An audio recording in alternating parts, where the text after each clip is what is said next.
Fala galera, tudo certo? Pra quem não me conhece, eu sou o João e o vídeo que a gente vem esse aqui hoje é do canal do Jumentossauro.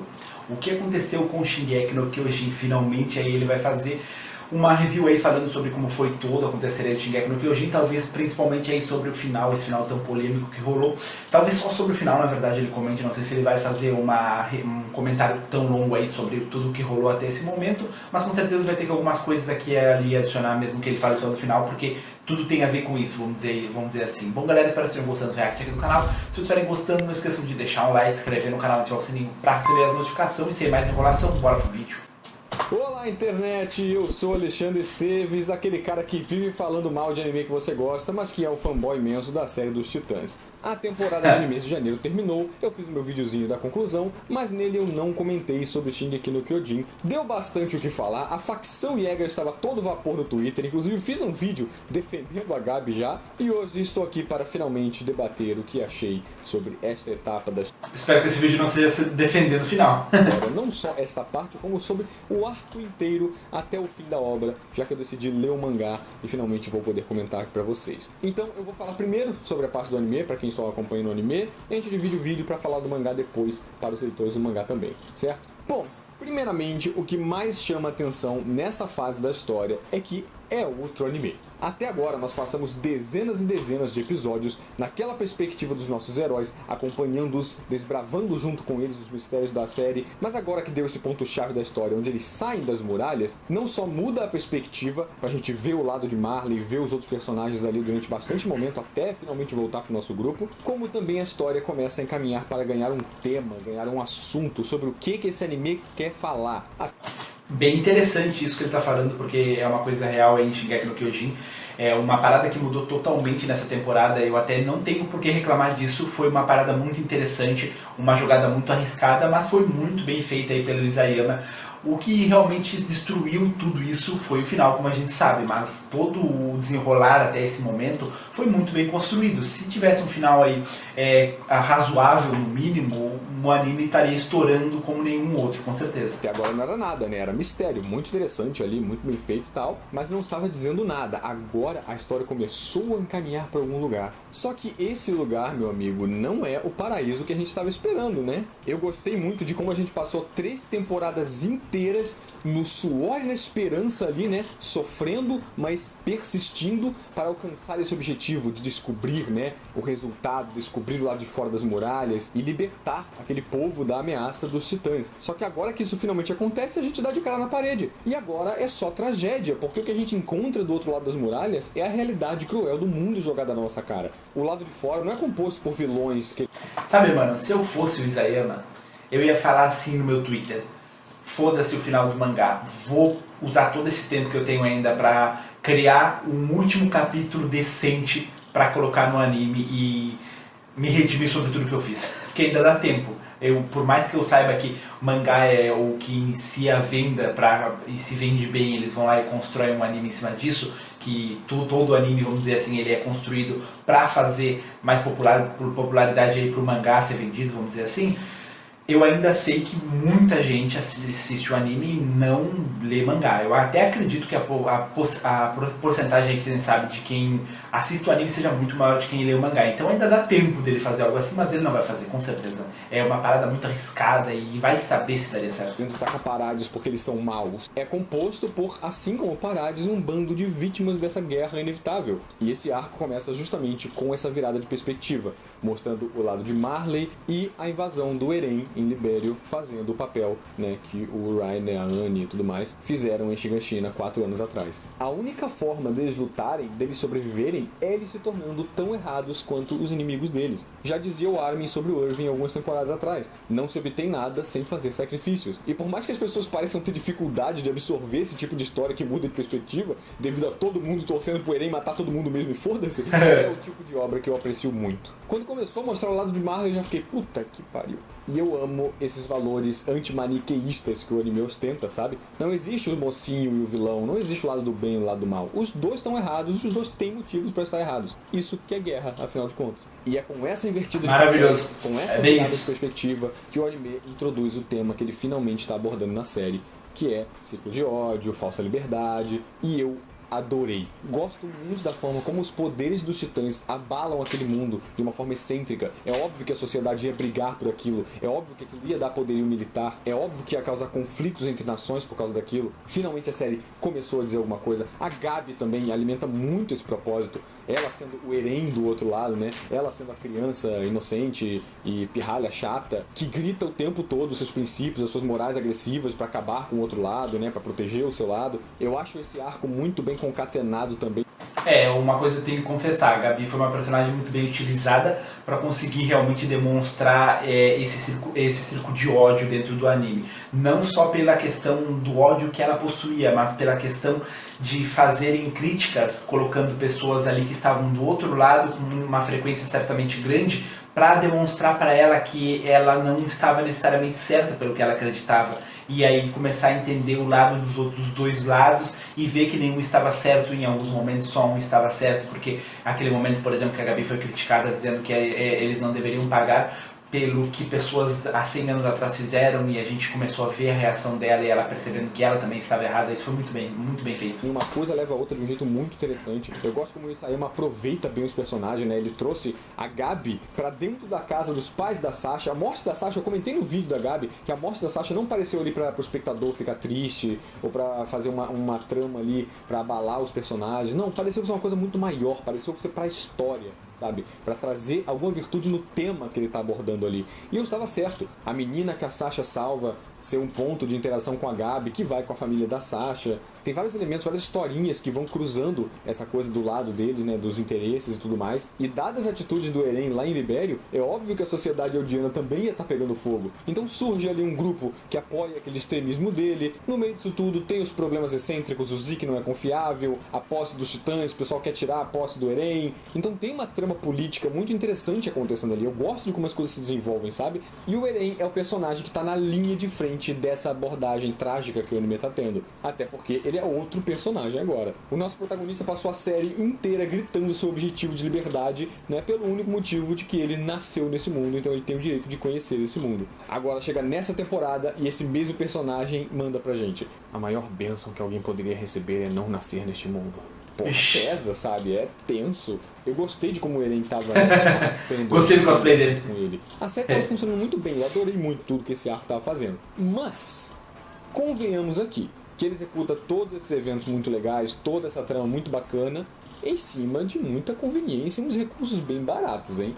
Eu passo pano porque eu sou muito fanboy de Shingeki. Se fosse pra ser imparcial, eu abaixava uns 2 pontos da minha nota, sabe? Mas eu entendo quem critica. Tem muita coisa na história de Shingeki que não é tão bem elaborada. Eu acho que ele liga uma coisa a outra muito bem. Eu acho que tem as tramas boas ali, mas no fundo, a estrutura da série é cheia de tapa-buraco. Muita coisa só acontece por causa dessa sustentação conveniente que o anime tem. Por debaixo de toda a coisa legal que tem na camada superficial de Shingeki, tem um monte de coisa colada com fita adesiva, tem umas coisas ali que não ia fechar muito bem, uma cola quente colocada ali, sabe? Tem.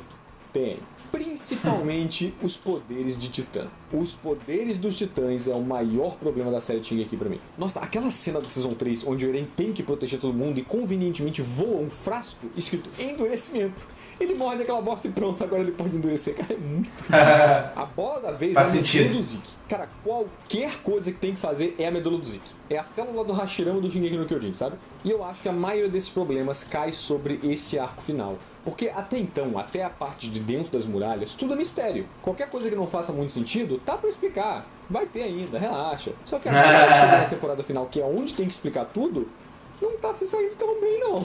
Uma vez meu amigo falou isso e eu concordo muito com ele. Shingeki funciona muito mais na expectativa do que nas resoluções de fato. Muita coisa dessa temporada e das anteriores também é simplesmente justificada por o governo de Marley ser burro. E eles são imbecis mesmo, o mangá mostra isso, o grupo do Reiner ali ironiza eles. Sempre que aparecem os figurões do governo, eles agem de forma muito ignorante ou despreocupada, sabe? Dá pra ver que o mangá realmente está tentando dizer que o governo de Marley é burro. Eu acho que a família Tybor deu ali na mão deles e eles não souberam fazer nada. E muita coisa na história é justificada por eles serem burros. A própria existência dos titãs, que é a maior ameaça da série lá em Parades, é porque eles ficam pegando Eldiano e jogando de graça na ilha. Supostamente para prender o pessoal de Eldia, mas depois quando eles precisaram invadir, deu merda. A invasão por si só também, pegaram 4 crianças e jogaram 4 crianças para fazer uma operação especial ao longo de anos para pegar a coisa mais importante que eles poderiam para virar a guerra. Então, assim, você justificar muita coisa ao longo da história porque o governo de Marley é burro, não é uma coisa muito bem bolada, na minha opinião, não. Tem diversos probleminhas desses, tem diversas coisas bem baratas assim ao longo da série, mas eu aceito. São recursos baratos que sustentam uma história muito cativante por cima, então eu faço vista grossa. Como eu gosto muito dessa série, não pego no pé, não. Agora, o que é de fato indefensável, até mesmo para mim, é como a história se sucede para encaminhar para a reta final. E é aqui que eu começo a falar sobre os eventos do mangá. Quem aí? Olha, eu acho que ele deve estar bem decepcionado. Pra um fã, eu não vejo ele comentando muitos animes que ele fala que ele é fã mesmo. E Shingeki é um que ele tá comentando e ele deve estar muito decepcionado, com certeza, com esse final. Nossa, não tem como não tá. Porque assim, é a mesma coisa. Agora, por exemplo, leitor de One Piece aí, que tá lendo já mais de 1000 capítulos, daqui, sei lá, 300, 400 capítulos, vamos supor que seja o final, pega o Oda, faz um final horrível, supomos, né? Faz um final horrível. Cara, por mais apreço que tu tenha pela série e que tu nunca com certeza vai deixar de gostar, porque o final não necessariamente vai te fazer tu desgostar de tudo que aconteceu, vai te dar um desânimo. Porque, pô, é sério que acabou dessa forma, tu vai pensar, por uma parada que é tão assim apegada a ti. E fica só no anime, não quer spoilers, tá esperando a próxima temporada. Um beijo para você, muito obrigado por me assistir. Mas para aqueles que desejam ouvir-me sobre os atos finais da série de Shingeki no Kyojin, é agora. Essa parte do anime parou num momento muito bom, né? Ali no cliffhanger da batalhinha. A luta deles é bacana e tal. Mas é a última coisa que é realmente bacana que eu acho em Shingeki no Kyojin, pois a conclusão dessa batalha se faz no capítulo 121, onde de fato ocorre o contato do Eren com o Zeke, mas não para fazer o plano de eutanásia que o Zeke estava pretendendo, né? O que inclusive justifica o fato deles não terem se tocado quando eles se encontraram para conversar antes. É muito idiota eles falando, não, nós temos que nos encontrar, não, o Eren vai encontrar o Zeke. Eles já se encontraram, por que eles não tinham feito essa porra desse plano ainda? Mas o fato do Eren não pretender de fato concretizar aquele plano justifica, né? Ele pode ter dado uma desculpa qualquer para vazar. Mas enfim, o ponto é que nesse momento, o Eren revela que ele não pretendia colaborar com o Zeke em nenhum momento, e é agora que a gente finalmente tem a resposta de qual é a individualidade do titã mais importante da série, que é o titã de ataque, que dá título ao anime. Achei muito genial essa jogada, por sinal. E o nosso menino Eren é o protagonista da história por ter o titã de ataque, que é capaz de receber memórias do futuro.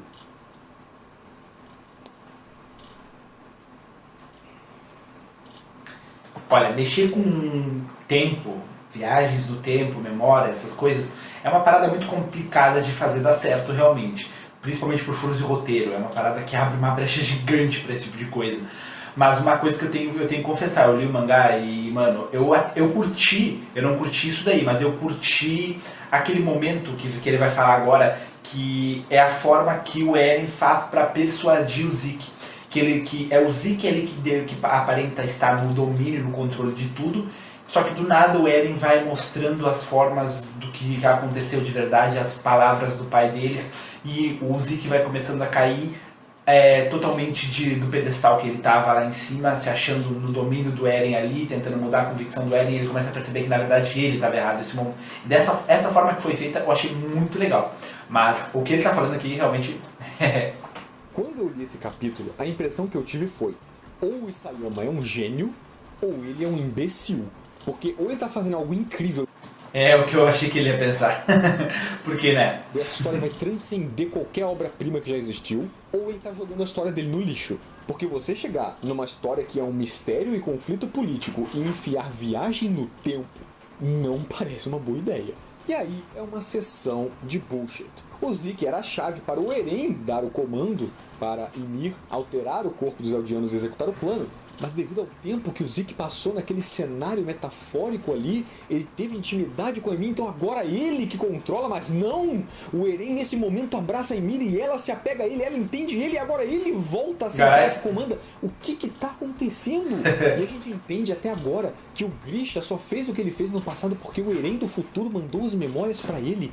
O que você quer fazer com essa história, Sayama do céu? Então nosso Eren finalmente desperta o estrondo da terra, o bonde do... Mano, e quando ele fala, velho, nossa, e quando ele fala que a mãe dele morrer foi planejado por ele. Nossa. Os colossais atacam novamente. E o roteiro volta um pouquinho para o plano compreensível.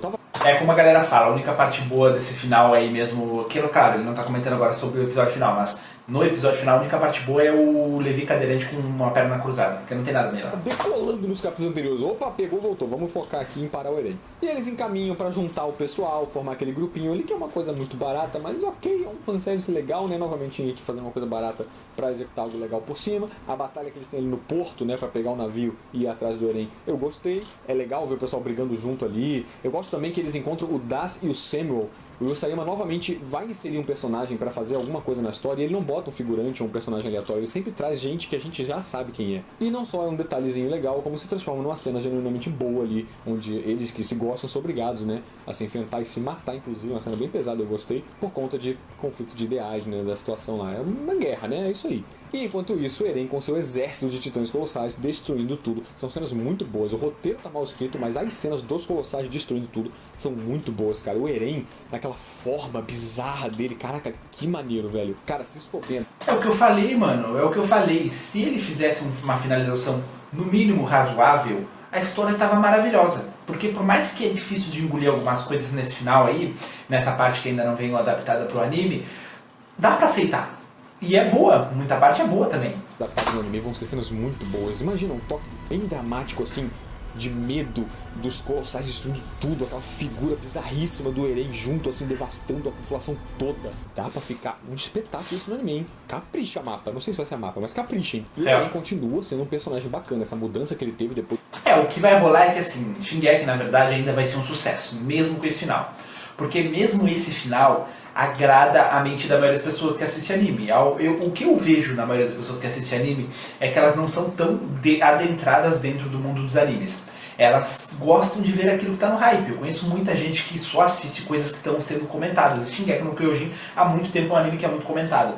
Então eu acredito que muita gente não tem essa noção de ver onde está os furos de roteiro, ver onde está o erro e ainda continua gostando, pela bagagem pequena de animes ter assistido, esse tipo de finalização onde o protagonista volta a ser uma pessoa do bem e coisa assim, e até uma jogada que talvez funcione melhor do que fazer ele sendo morto e sendo do mal até o final, para essa galera que não é tão adentrada dentro do mundo dos animes. Então, acredito que mesmo com esse final, Shingeki no Kyojin vai continuar tendo a fama e o sucesso que ele teve, na real. De ver o futuro, né, quando tocou na história, deixou muito interessante essa mudança de atitude dele, né? Ele passou a série inteira dizendo que ia acabar com cada um dos monstros do mundo, se referindo aos titãs que ameaçaram, né, a segurança dele, mas no fim das contas, os monstros que ele vem devastando são as pessoas do mundo, né, que querem destruir a espécie dele. Então tem uma nuance legal em cima disso. A forma como ele deturpa o plano do Zeke é curioso também, né? O Zeke quer de uma forma consideravelmente pacata acabar com os Eldianos. O Eren faz ao contrário, quer extinguir com o resto do mundo e deixar só os Eldianos ali. Então é interessante a ideia, sabe? O conceito da ideia é interessante. Agora, meus amigos, a execução disso, puta que pariu. Por que, Senhor do céu, por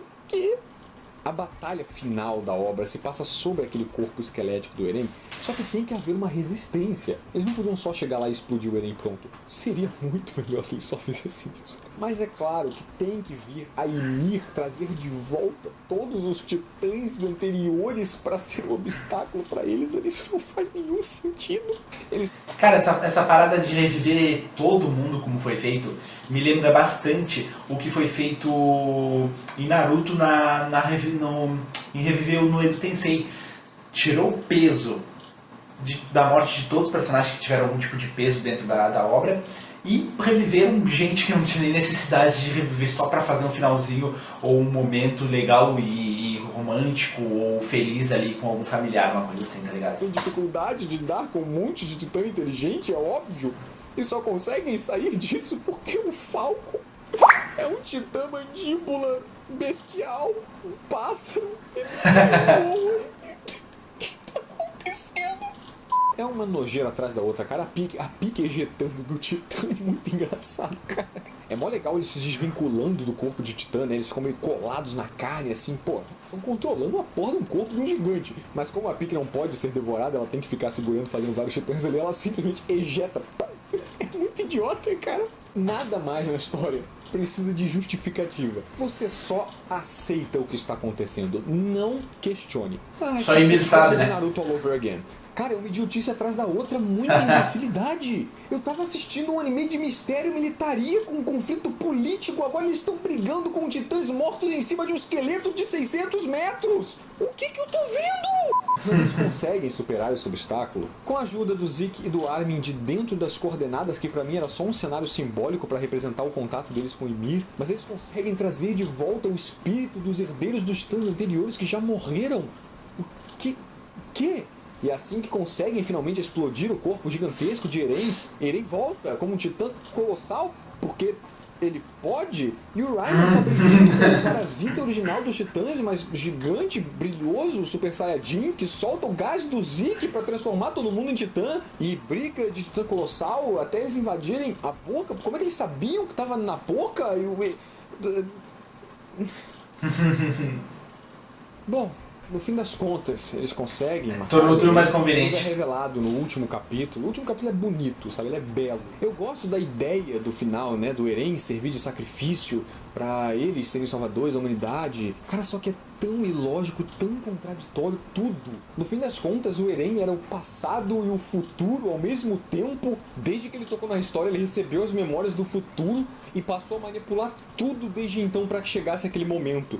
É um paradoxo de Bootstrap, né? Tudo tem que ser daquele jeito para que no futuro ele possa manipular o passado para ser desse jeito. Basicamente. E na real fez tudo isso pra nada, pra ter um futuro onde ele iria morrer e as coisas não mudariam pra melhor, diretamente falando.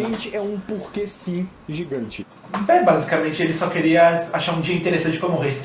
Cara, você vai aplicar um paradoxo desse, você bota em uma coisa pequena. Em Zelda Ocarina of Time, você aprende a música com carinha, e depois você cresce e você que ensina a música pro cara. Então essa música só existe, ela é um paradoxo. Mas ok, foi aplicado em cima de uma coisa. A existência de Shingeki no Kyojin é um paradoxo desse. Tudo na história, tudo é justificado porque sim. Além dos personagens não fazerem sentido, o Armin nunca aceitaria uma coisa dessa, e no fim das contas ele tentou fazer um final enorme, um conceito absurdo. O meu maior medo, quando eu vi aquele negócio no capítulo 121 dele receber memória do futuro, se concretizou. É um conceito transcendental. No fim, o Eren se torna um com o universo. Ou então foi só pra ser bonitinho aquela pombinha lá. Mas, de qualquer forma, é uma coisa imensa. Não tinha espaço pra isso em Shingeki no Kyojin, cara. Eu não tô lendo o mesmo mangá. A fundadora Ymir aceita a redenção por causa da Mikasa. Que ela ficou presa no amor pelo rei Fritz durante esses 2000 anos. E a Mikasa foi...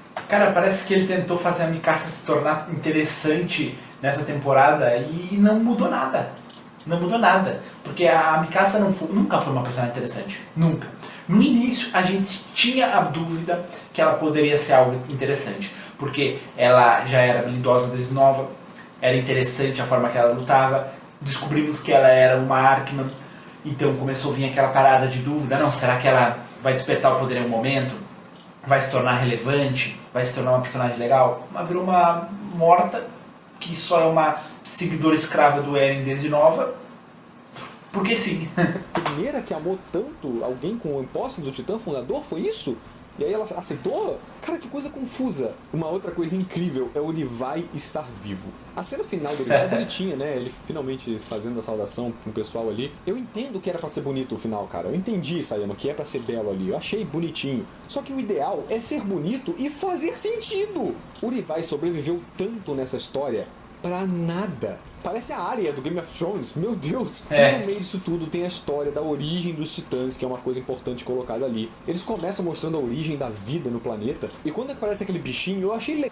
Não, uma coisa que ele não comentou, ele poderia ter comentado, ele falou sobre o Levi, mas é uma cena muito importante, eu acho, pra se destacar. Que é quando o Levi tá do lado do Zeke, que ele mesmo colocou aquelas bombas ali, e não percebeu, será em algum momento, que o Zeke poderia simplesmente querer explodir tudo e o Zeke tinha muito mais chance de sobreviver do que ele ali, porque o Zeke é um titã e ele não. Entendeu? É uma coisa do personagem super inteligente, que toda a série foi retratado como um gênio de batalha, um cara muito inteligente, e agora ele virou... ele... entendeu? Legal, uma associação imediata, assim, caramba, é aquele bicho cambriano lá da era pré-histórica, e a forma desse bicho associa um pouco a imagem da espinha dorsal, né, que é uma coisa importante, né, sempre foi essa coisa da espinha, dos titãs e tal, além de também ser a origem da forma que o Eren tomou, né, quando ele tá no modo supremo incrível lá. Eu achei legal esse bicho que tem uma associação visual com tudo na série, né, ser uma origem biológica pros titãs. Eu gosto quando as coisas em ficção são justificadas cientificamente. Ele trouxe um parasita com aquele formato, até, pô, legal. Só que Cadê E ele? não faz sentido nenhum isso ao longo da história. Por que não existem outros titãs? Só tem um bicho Não, e ele some depois, se eu não me engano, e ele não tem explicação nenhuma do porquê. desse no planeta. O bicho se multiplicou quando as filhas de Ymir comeram ela. E aí parou no 9. Só consegui dividir até 9 titãs. Mas todos podem virar titã, mas o parasita não tá em todos. Só tá no fundador. Mas outros têm a propriedade do parasita. E quando um portador morre, o poder titã volta aleatoriamente em outra pessoa. Como? Não é o parasita? Caralho, nada faz sentido. Era melhor ter deixado um pacto com o demônio mesmo. Não, eles poderiam ter explicado isso, ligando isso daí que ele falou. Ah, a pessoa morre, é enterrada, o parasita vai por baixo da terra e no corpo da pessoa mais próxima. Sei lá, uma parada assim, tá ligado? E se manifesta ou encontra uma outra pessoa, tipo, pra que esteja grávida de uma nova criança, pra pegar, sei lá, qualquer explicação idiota, sabe? Então assim, cara, o Isayama tentou enfiar um final gigantesco que não fez sentido nenhum, deixou tudo em aberto. Eu acho que a ideia dele era essa. Porque o tema não era liberdade, ciclo de ódio, pois agora você tem a liberdade de interpretar o que você quiser e o ódio com esse final ridículo. Bom, gente, eu acho que Shingeki no Kyojin, a série Shingeki no Kyojin, ela funciona por ser bem concatenada, sabe? As coisas ligam muito bem umas nas outras. Eu acho que ele consegue se desenvolver muito bem, mesmo com recursos baratos aqui e ali, mesmo com as conveniênciazinhas e umas coisas que não fazem sentido, né? Não são explicadas no fim das contas. Ainda assim, eu acho que ela é bem interligada e com os foreshadowings. Tem muito foreshadowing em Shingeki ao longo da série inteira. Então, os foreshadowings são uma sensação muito legal. A história funciona muito em cima deles também. E eu acho que a forma de curtir Shingeki é essa. Inclusive, um destaque para adaptação em anime, o Wit Studio é muito cauteloso para fazer essas coisas. A ending da Season 2, gente, aquele encerramento da Season 2. Quando aquilo saiu na época, o pessoal, caraca, bizarro, né? A música, acho que tá contando a história dos titãs aqui, não sei o que.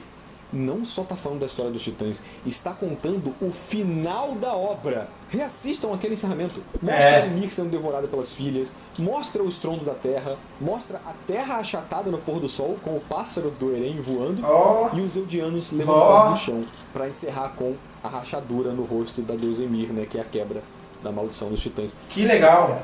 Que atenção legal, cara! Muitos anos antes dessas coisas se querem aparecer no mangá, velho. E tudo com um visual muito bizarro, uma música esquisita. Que ending boa, cara. Pena que não conseguiram. Enfim, gente. Nossa, imagina se tivessem finalizado bem, mano. Ele comentando sobre isso aí agora seria mais incrível ainda. Esse é o fim de Shingeki no Kyojin. É um final patético, na minha opinião. Tentou brincar com os conceitos transcendentais, assim, mas não tinha espaço pra isso na série. Se era pra ser isso, tinha que ter sido trabalhado diferente desde o início, sabe? Um monte de coisa não faz sentido só pela mensagem bela, no fim das contas. Eu achei terrível, mas eu não concordo. Não entendo, inclusive, quem pensa assim, que um final ruim estraga a obra. O pessoal até brincou, caramba, olha, isso vai rasgar as costas, que não sei o quê, porque eu tenho uma tatuagem das Asas da Liberdade, né? Vocês acham que o meu carinho para com a obra Shingeki no Kyojin ao longo de todos esses anos, esse vínculo que eu tive, esse amor que eu tive durante todo esse tempo, sumiu porque o final foi ruim? Não faz sentido isso, cara. É uma obra incrível, eu ainda sou apaixonado por Shingeki no Kyojin e infelizmente foi um final terrível. Acontece. Então, é isso aí. Continuarei apoiando o Hajime Isayama. Vamos ver o que ele ainda nos trará no futuro na sua carreira de autor. O cara é muito novo. Por sinal, isso justifica muita coisa, né? É uma história muito grande. Ele bolou um conceito absurdo para a primeira obra dele. Ele começou a escrever isso com 19 anos de idade. É natural que fosse ter vários problemas no meio e tal. O cara foi muito audacioso sem conseguir lidar tão bem, né, com essa ambição. Mas é isso aí, gente. Deixem aí nos comentários suas opiniões sobre o final de Shingeki. Gostou, não gostou? Sobre a obra no geral? E eu vou ficando por aqui. Um abraço a todos que assistiram o vídeo até então. Um beijo especial para os membros que estão passando embaixo. E caso você ainda não me siga em outras redes sociais, Twitter, Instagram e minhas lives estão todas na descrição do vídeo. É isso, gente. Um abraço para todos e até mais.